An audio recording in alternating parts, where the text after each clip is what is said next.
Very good afternoon to all of you. मैं Vikram, PGT commerce, आप लोगों का बिजनेस स्टडी टीचर बेटा। जैसे कि आपको पता है, चैप्टर नंबर 8 हम लोगों ने स्टार्ट कर दिया था, small business and entrepreneurship. And in this chapter till now what we have discussed about the meaning of MSMED Act 2006, Micro, Small and Medium Enterprises Development Act. And under this we have taken a small introduction about the small scale industries and the Act MSMED Act 2006. And we have discussed about the investment criteria in both kind of enterprises, manufacturing as well as service enterprises. In the tabular form we have discussed about these things, that in micro enterprises under the manufacturing investment we required 25 lakh investment, and in service industry we required 10 lakh investment. In small enterprises 25 lakh up to 5 crore, and in service service industries investment limit is 10 lakh to 2 crore. In medium enterprises 5 crore to 10 crore, and in service manufacturing industry service industries there is 2 crore to 5 crore. And thereafter we have seen the major industries group in the small scale sectors. Today we have to be discussed about the role of small business. आइए हम लोग discuss करते हैं role of small business के बारे में, कि किस प्रकार से स्मॉल स्केल इंडस्ट्रीज जो हैं, स्मॉल स्केल बिजनेसेस जो हैं, वो जो है इंडियन रूरल डेवलपमेंट में सहायक रही, या किस प्रकार से उन्होंने अपना योगदान दिया। Role of small business in the socio economic development of India. जो सोशियो इकोनॉमिक डेवलपमेंट है, सामाजिक स्तर पर विकास भारत का, उसमें स्मॉल बिजनेसेस ने किस प्रकार से योगदान दिया, उसके बारे में हम लोग यहाँ डिस्कशन करेंगे। Small scale industries in India enjoys a distinct position in view of their contribution to the socio-economic development of the country, and the following points highlights their contribution. किस प्रकार से एसएसआई ने सोशो इकोनॉमिक डेवलपमेंट में योगदान दिया, उससे related कुछ points हम यहाँ डिस्कस करने वाले हैं, जिसमें पहला पॉइंट हमारा है output generation. Output generation standing for basically कि जो हमारा जीडीपी है, ग्रोस इंडस्ट्रियल वैल्यू है, उसमें डायरेक्ट या इनडायरेक्ट एक्सपोर्ट्स हैं, या हम लोगों ने जितना भी प्रोडक्शन किया उसका कितने परसेंटेज हमने एक्सपोर्ट किया, वो सब बातें हम यहाँ आउटपुट जनरेशन में इंक्लूड करते हैं। Small industries in India contribute almost 40% of the gross industrial value added and 45% of the total exports, direct and indirect exports from the India. That is your output generation. Second is generation of employment.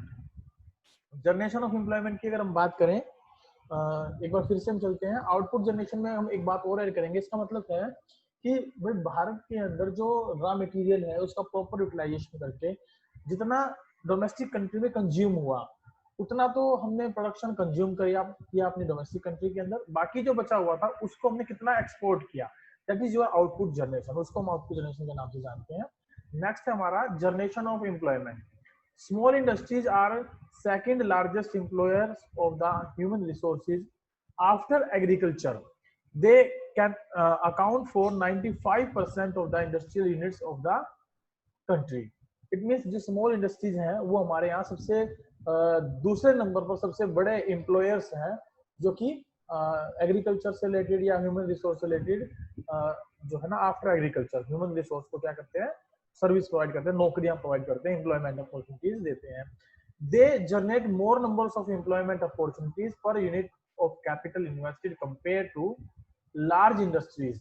They are therefore considered to be more labor intensive and less capital intensive, and this is boon for the labor surplus country like India.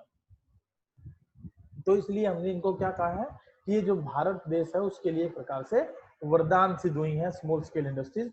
अब जहां मर्जी देख सकते हैं अपने आसपास के area में भी आपको कोई ना कोई ऐसी इंडस्ट्री मिल जाएगी जो स्मॉल स्केल इंडस्ट्रीज के तौर पर काम कर रही होगी, जैसे कि मैन्युफैक्चरिंग ऑफ हवाई चप्पल्स हैं, घर घर में लोग जो है मशीन लेके बैठे हैं तो उनसे हवाई चप्पल बना रहे हैं, या खिलौने हैं, दरी है, साबुन है, ये सारे सारे उद्योग ऐसे हैं जो स्मॉल स्केल इंडस्ट्रीज में काउंट किए जाते हैं। नेक्स्ट है supply and enormous variety of products. Enormous का मतलब वेरियस टाइप्स ऑफ प्रोडक्ट, बहुत बड़ी मात्रा में। Small industries in our country supply an enormous variety of products which includes mass consumption goods like and ready-made garments, hosiery goods, stationery items, soaps, detergents, domestic utensils, leather, plastic and rubber goods, processed food, vegetables, wood and vegetables, wood and steel furniture, paint, varnishes, safety mats etcetera. आपने देखा होगा ये सारे products आपको आसपास अपने daily use में देखने को मिलते हैं और इनसे रिलेटेड हजारों प्रकार की क्वालिटी मार्केट में अवेलेबल है। कहीं पर आप देखते हैं जो है निरमा पाउडर है, कहीं पर घड़ी डिटर्जेंट पाउडर है ना, पहले इस्तेमाल करें फिर विश्वास करें। इस तरीके का जो मार्केट में प्रोडक्ट अवेलेबल है तो वो सारे के सारे स्मॉल स्केल इंडस्ट्रीज के पार्ट हैं। ऐसे ही डोमेस्टिक यूटेंसिल्स के बारे में, लेदर प्लास्टिक के बारे में, रबड़ गुड्स के बारे में देखें, सेफ्टी मैस्टिक्स, अलग अलग नाम से अलग अलग कंपनियों की मैस्टिक्स आती है। तो ये सब क्या है, हमारा एक लार्ज नंबर ऑफ जो है प्रोडक्ट्स की सप्लाई है। among the sophisticated होता है trained items manufactured are electrical and electronic goods like televisions, calculators, electromedical equipments, electronic teaching aids like overhead projectors, air conditioning equipment, drugs and pharmaceuticals, agriculture tools and equipment, and several other engineering products. A special mention should be made for handlooms, handicrafts, and other products from the traditional village industries in view of their export value. तो ये सारे के सारे जो है ना एक large number पर enormous variety of these products are to be supplied by these small scale industries, जिन्होंने जो विलेजेस हैं, विलेज उनमें जो है छोटी छोटी इंडस्ट्रीज आने की वजह से काफी डेवलपमेंट हुई है वहां पर। बेसिकली आप ये कह सकते हो कि स्मॉल स्केल इंडस्ट्रीज ने रूरल डेवलपमेंट को बढ़ावा दिया है एक प्रकार से। Balance regional development, balance regional development का मतलब होता है सभी जगह एक जैसा ऐसा विकास जो कि कंसिस्टेंट रहे, जो लगातार बना रहे। Small industries is produce simple products using simple technologies and depend on the locally available resources. Both material and labor can be set up anywhere in the country. Since they can be widely spread without any locational constraints, and the benefit of industrialization can be reaped by every region, and thus they contribute significantly to the balanced development of the country. Resource, both material and labor, can be set up anywhere in the country. What it means to say, इसका मतलब है कि small scale industries ने जितना भी countries के अंदर raw material है, लेबर पावर है, उसको इस तरीके से यूटिलाइज किया है कि एक balance development of country, balanced growth जो है कंट्री की वो हो सके।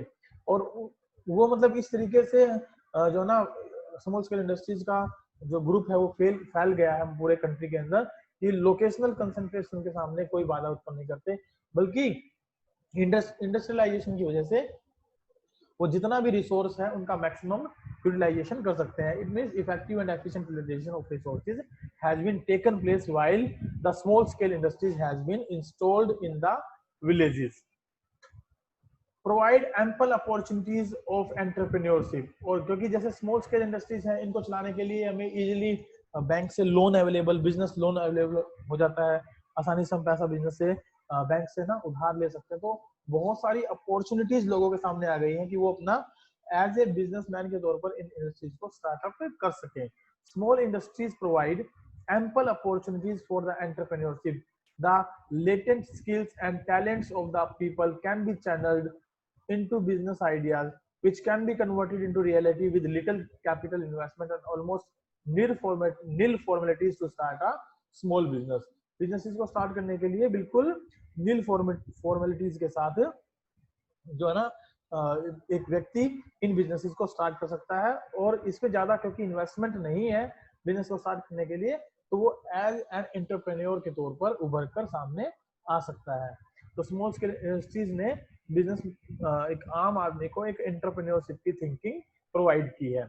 Advantage of low cost of production, यहाँ पर जब हम प्रोडक्शन करते हैं तो एक बेनिफिट हमें स्मॉल स्केल इंडस्ट्रीज में ये भी मिलता है कि जो प्रोडक्शन कॉस्ट है वो बहुत मिनिमम, बहुत कम आती है। Small industries also enjoy the advantages of low cost of production, locally available resources are less expensive, क्योंकि उनको जो प्रोडक्ट है, जो रॉ मटेरियल है, उनको इजिली लोकल मार्केट से अवेलेबल हो जाता है, मिल जाता है।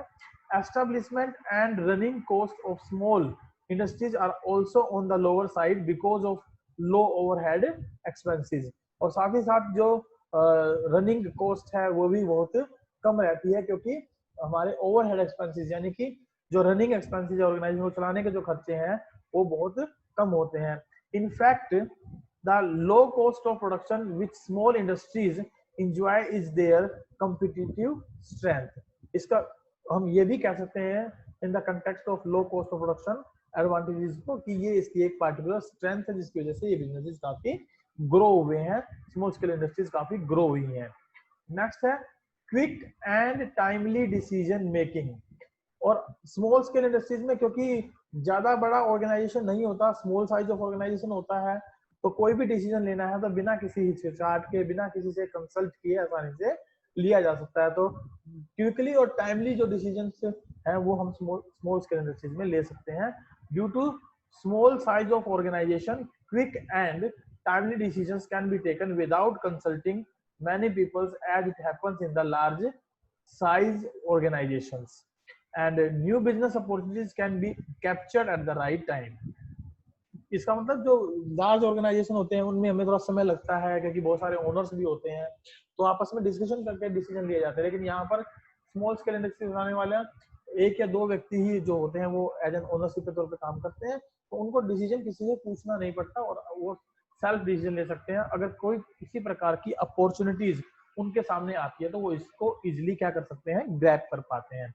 Due to small size of the organization, quick and timely decision can be taken without consulting many people as it happens in the large organization, and new business opportunities can be captured at the right time। Next है हमारे पास बेटा government schemes and agencies for small scale industries. कौन कौन सी government schemes हैं और कौन कौन सी जो है स्मॉल स्केल इंडस्ट्रीज में एजेंसीज हैं जो कि पार्टिकुलरली स्मॉल स्केल बिजनेस को बढ़ाने में, इंक्रीज करने में मदद करती है। इस टॉपिक के बारे में बेटा हम अपनी नेक्स्ट क्लास में पढ़ेंगे। मैं आपको एक ब्रीफ इंट्रोडक्शन देता हूँ, इसमें हमें क्या क्या चीजें देखने की मिलेंगी।